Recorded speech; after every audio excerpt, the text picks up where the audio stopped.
can hear you loud and clear. We are coming to you from Kiambu High School. This is the Kiambu Constituency Tallying Center, and the activity that is happening right now is that the presiding officers continue submitting the ballot papers, ballot boxes here at the Constituency Tallying Center. Remember, this is where the results for the Member of Parliament, the winner of the Member of Parliament for Kiambu constituency and Member of County Assemblies wards across these constituencies will be announced right here. So we have just spoken to the returning officer here, who's just informed us that about 34 polling stations have already submitted. This is out of a possible 144 polling stations here in Kiambu County, and one polling station that has been set aside for the prisoners to vote. And the process is still ongoing here, even as a Form 34A is being uploaded to the IBC portal. We are able to see in real time what is happening right here in Kiambu County.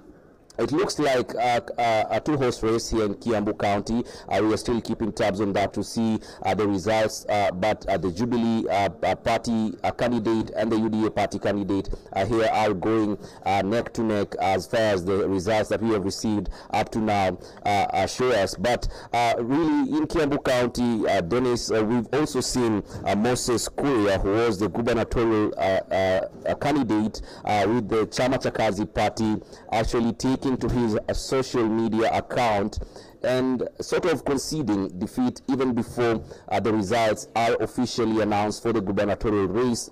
He said that he has had a good stint in his political career and it's time to go back to the private sector. We are here to speak to Moses Kuria to get a comprehensive statement. We have been trying to reach him in vain, but as soon as we get that statement from him, of course, we'll be bringing our viewers up to speed. But as it stands, we are yet to start the vote count for the gubernatorial race, which is the most anticipated result here in Kiambu County. We'll be heading later on to the Kiambu Institute of Science and Technology, where the county tallying center, that is the county tallying center, of course, that is where the vote count for the gubernatorial race, senatorial race, and the woman representative will be happening, and that is where it will also be announced. Remember, yesterday, the chairperson of the IBC, Wafula Chebukati, said that the results at the polling center, that is the final result, and once the Form 34A, which is the primary result slip, is uploaded, then what remains is just corroborating or collating what has been submitted in the Form 34A and what will be seen in the Form 34B in Nairobi. Remember, the returning officers will now head to Nairobi with the results from the different constituencies, and they will be collating in Nairobi before now announcing the final presidential results. That is a big step that is awaiting, of course, the moment of truth that many Kenyans are waiting for, to know who is their next president, who will lead them for the next 5 years. A choice that they made yesterday. They are waiting with a bated breath to hear who will be announced to succeed President Uhuru Kenyatta. Dennis, remember also, President Uhuru Kenyatta voted in Mutomo, that is in Gatundu South constituency, Ishaweri. And remember, this is the last time he is voting as the commander-in-chief. Remember, the next time he will be voting, he'll just be a citizen as the rest of Kenyans. So he will have retired by then. So that is one of the interesting things we've seen. Remember, this has been a 24-hour exercise for the IBC officials, and even as they arrive here, you can just see how much they are exhausted, really, but they are still braving the exercise, ensuring that they submit. After they submit, of course, they are let go. That is, the job ends here. From here, it is upon the returning officer to continue with the rest of the process, announcing results right at the hall behind us. And Dennis, one may ask, why is it that all these boxes seem like they have been put together, but really you can tell the boxes apart, because there is a serial number right here, so you cannot confuse the boxes from the polling centers that they come from. Each presiding officer has a code of their polling centers as well, so that is how they are going to differentiate. But most importantly, Dennis, is that even as these boxes are being submitted here, after submitting the Form 34A, there is a desk receiving these particular ballot boxes, papers, and the Form 34As inside. After receiving, then the returning officer is able to know which particular polling center has submitted, and that is how we count the numbers going up until we reach the 145 rather polling stations here in Kiambu constituency. So that is the exercise that has been going on here for the better part of the morning.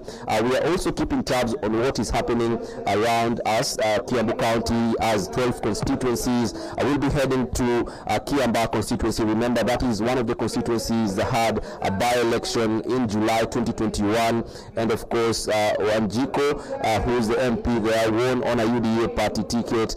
Florin Karuri Njama, who was vying then on a Jubilee party ticket. I will be heading there to see whether Njuguna Kawanjiko will maintain his seat or he will be defeated this time round. So we are keeping tabs on what is happening around us. Of course, this county, as I said earlier, is one of the most populous counties with over 1 million voters, and also people are actually looking at how Kiambu County will perform in the presidential race. Who will this county vote for in the presidential race? Remember, it has been a two-race between Azimio la Umoja presidential candidate Raila Odinga and William Ruto, and of course we are keeping tabs on that as well. But generally, voters here, there has not been any issue to do with a disruption of the security here. The security in Kiambu County has been very, very peaceful. Voters voted, went home. The only complaint we've had so far here in Kiambu County is in Kikuyu constituency. It was a complaint that was raised by the member of parliament for Kikuyu constituency, that is Kimani Ichung'wah, yesterday, who said that there was claims. He was alleging that there was an incident of voter bribery that happened, of course, accusing his opponents of being behind the scheme.